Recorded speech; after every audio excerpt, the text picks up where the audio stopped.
अस्सलाम वालेकुम my dear students. Chapter number 5 cell cycle 9th biology हम स्टार्ट कर रहे हैं। सबसे पहले डियर स्टूडेंट्स हम सेल साइकिल की डेफिनेशन पढ़ेंगे। सेल साइकिल होता क्या है? बेसिकली चैप्टर 1 के अंदर हमने एक डेफिनेशन पढ़ी थी सेल बायोलॉजी। उसके अंदर हमने डिस्कस किया था कि cell biology is the branch of biology in which we study about the cell division, कि सेल अपने आप को डिवाइड कैसे करता है। तो इस चैप्टर के अंदर, पूरे चैप्टर के अंदर हमने ये डिस्कस करना है कि सेल अपने आप को 1 से 2 के अंदर डिवाइड कैसे करता है, तकसीम कैसे करता है। तो सबसे पहले हम ये देखेंगे कि सेल साइकिल होता क्या है। तो that is the first definition. Cell cycle it is the series of the events from the time series of events. Series of events का क्या मतलब है? सीरीज का मतलब होता है कि सेल अपने आप को एक तरतीब के अंदर डिवाइड करेगा।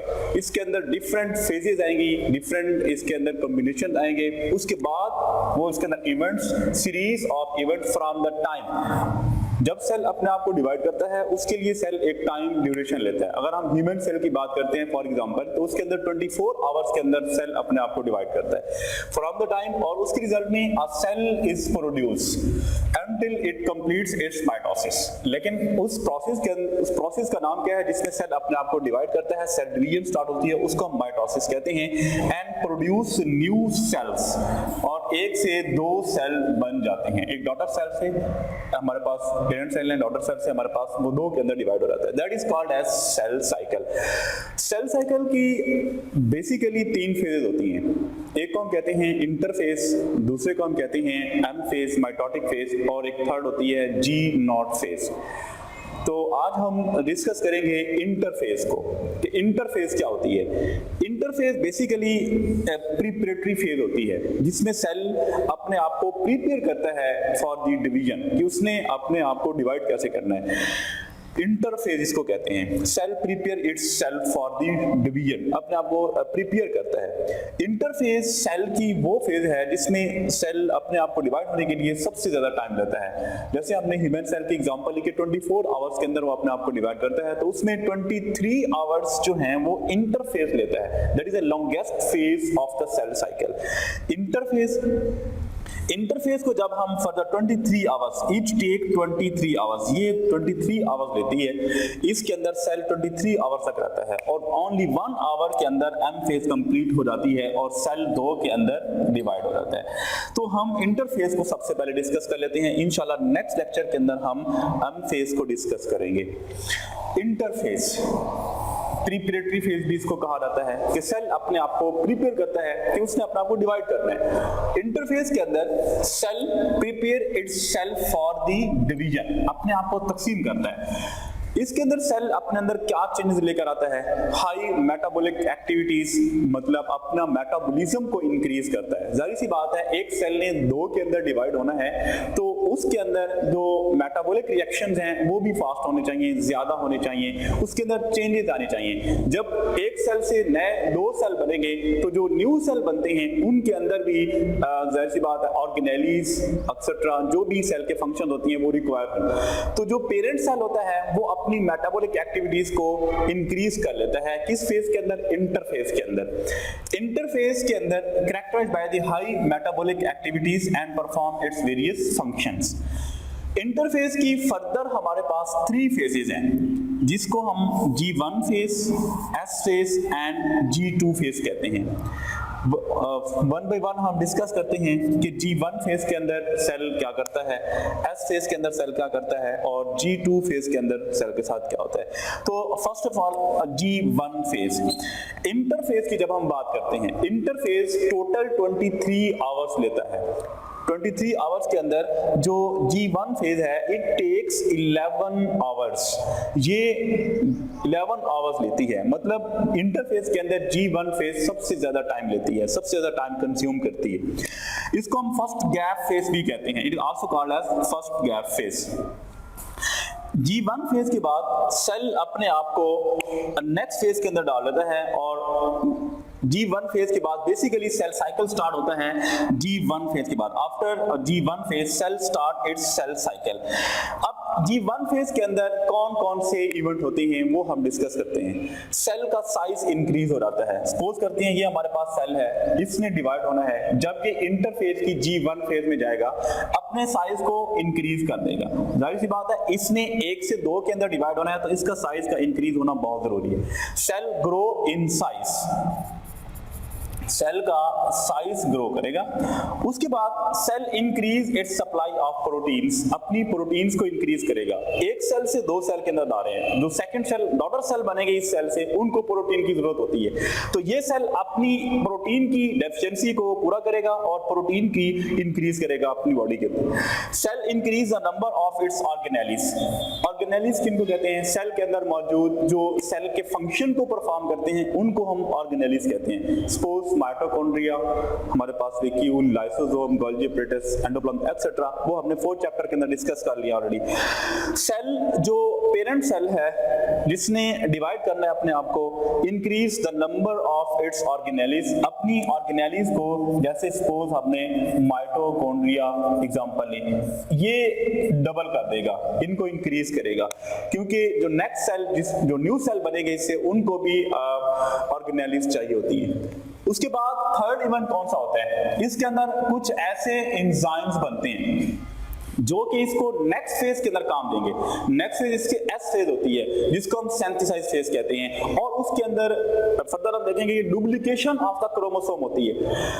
उसके लिए सेल को कुछ एंजाइम चाहिए होते हैं, बगैर एंजाइम के वो डुप्लीकेशन नहीं हो सकती। G1 फेज के अंदर सेल अपने एंजाइम बना लेता है, वो एंजाइम उसको नेक्स्ट फेज के अंदर हेल्प करते हैं, और उस फेज के अंदर वो ये जो G1 फेज के अंदर इसने एंजाइम बनाए वो इसको S फेज के अंदर हेल्प करते हैं, that is help in the S phase. Next है हमारे पास कि जो इंटरफेज है उसका ड्यूरेशन कितना होता है। स्टार्ट के अंदर भी आपसे डिस्कस किया कि इट टेक्स 23 आवर्स, इंटरफेज के टोटल 23 आवर्स होती हैं, और 23 आवर्स में जो G1 फेज है इट टेक्स 11 आवर्स। एंड अगर हम एक सेल का टोटल डिस्कस करें तो 90% जो होती है वो इंटरफेज लेती है एंड 10% एम फेज लेती है, और इंटरफेज में G1 फेज सबसे ज्यादा टाइम लेती है। Typically interphase last for of the total time 90% for the cell, for the required of the cell. Next phase को डिस्कस करेंगे, दैट इज एस फेज। इसको हम सेकंड नेम देते हैं synthesize phase, that takes 4 hours. Interphase के अंदर ये 4 hours लेती है, इसके अंदर सेल अपने आप को 4 आवर्स के लिए रखता है। इवेंट्स चेक करते हैं कि इसके अंदर क्या इवेंट्स होते हैं।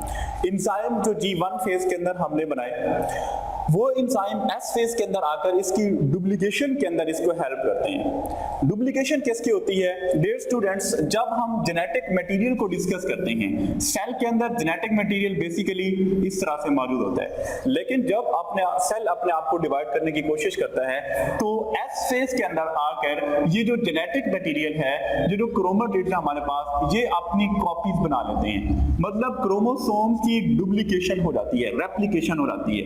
तो ये एक से हमारे पास एक क्रोमोटिड था, अब ये हमारे पास दूसरा क्रोमोटिड बन जाता है। ये ऑलरेडी मौजूद हमारे पास क्रोमोसोम है, ठीक है, और जब एस फेज के अंदर पहुंचा तो इसने अपनी कॉपी बना ली। तो डुप्लीकेशन ऑफ द क्रोमोसोम अकर, जब इसकी डुप्लीकेशन हो जाती है तो पहले सेल जब अपने आप को डिवाइड नहीं करता तो उसके अंदर जस्ट ओनली एक क्रोमोटिड मौजूद होता है। एस फेज के अंदर इसकी डुप्लीकेशन होती है, डुप्लीकेशन के रिजल्ट में जो दूसरा क्रोमोटिड बनता है वो भी इसके साथ आकर अटैच हो जाता है। अब एक ओल्ड हमारे पास क्रोमोटिड है, उसके बाद जो कॉपी बनी वो हमारे पास दूसरा क्रोमोटिड आ जाता है। अब ये देखना होगा हमारे पास ये एक क्रोमोसोम है, क्रोमोसोम का स्ट्रक्चर है, इसके अंदर ये जो पॉइंट है जहां पर ये chromatid and the second one that is a chromatid, ये एक दूसरे के साथ अटैच हैं, उस पॉइंट को हम कहते हैं centromere. Centromere is that point where the chromatid of the chromosomes are attached with one another. Chromatids, ये जो एंगल्स हैं इसके, इनको हम कहते हैं क्रोमोटिड्स। तो जब हम क्रोमोसोम का स्ट्रक्चर डिस्कस करते हैं तो उसके अंदर दो क्रोमेटिड आते हैं, एक ये क्रोमेटिड हमारे पास और जो सेकंड क्रोमेटिड है हमारे जो एस फेज के अंदर कॉपी बनी है, तो ये दो क्रोमेटिड हमारे पास, एक क्रोमोसोम के अंदर दो क्रोमेटिड्स मौजूद होते हैं। During cell duplicate its chromosome as a result each chromosome consist of two sister chromatid. Its very important MCQs, ये बहुत इंपॉर्टेंट एमसीक्यूज है कि एक क्रोमोसोम के अंदर कितने सिस्टर क्रोमेटिड्स मौजूद होते हैं। तो that is all about S phase. Interphase की लास्ट फेज हम डिस्कस करेंगे, that is G2 phase. G2 phase को हम एक और नेम देते हैं, that is second gap phase. और इस इंटरफेज के अंदर जो G2 फेज होती है, इट्स टेक 8 आवर्स, इसके ये 8 घंटे लेती है टोटल सेल साइकिल के, और इसके अंदर सेल अपने आप को 8 आवर्स के लिए रखता है। इवेंट्स देखते हैं कि इसके अंदर क्या होता है। डियर स्टूडेंट्स, G2 फेज के अंदर सेल वो प्रोटीन्स बनाता है जो कि उसको M फेज के अंदर हेल्प करती हैं। वो प्रोटीन्स कौन सी होती हैं? Tubulin proteins. उन प्रोटीन्स का नेम है हमारे पास ट्यूबुलिन प्रोटीन्स। अब ये जो प्रोटीन है, जब सेल अपने आप को एम फेज के अंदर लेकर जाएगा, मतलब जब अपने आप को डिवीजन कंडीशन के अंदर लेकर जाएगा, वहां पर उसको स्पिंडल फाइबर्स बहुत जरूरी होते हैं। तो स्पिंडल फाइबर्स बनाने के लिए उसको ट्यूबुलिन प्रोटीन्स चाहिए होती हैं।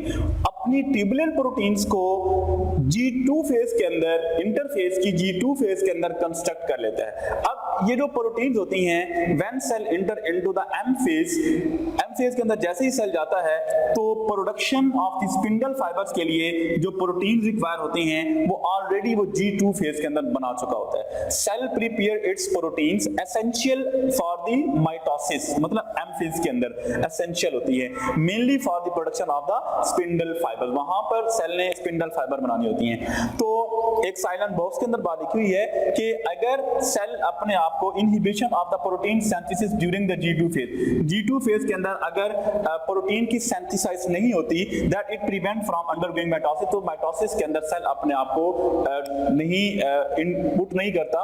तो G2 फेज के अंदर इट्स वेरी नेसेसरी कि सेल अपनी प्रोटीन्स को बनाए। अगर प्रोटीन नहीं बना सकता तो सेल अपने आप को M फेज मतलब माइटोसिस के अंदर इंटर नहीं करेगा। तो this is all about G2 phase. इंशाल्लाह नेक्स्ट लेक्चर के अंदर हम G0 फेज को भी डिस्कस करेंगे और उसके साथ साथ हम M फेज का इंट्रोडक्शन भी डिस्कस करेंगे। Thank you so much. Allah Hafiz.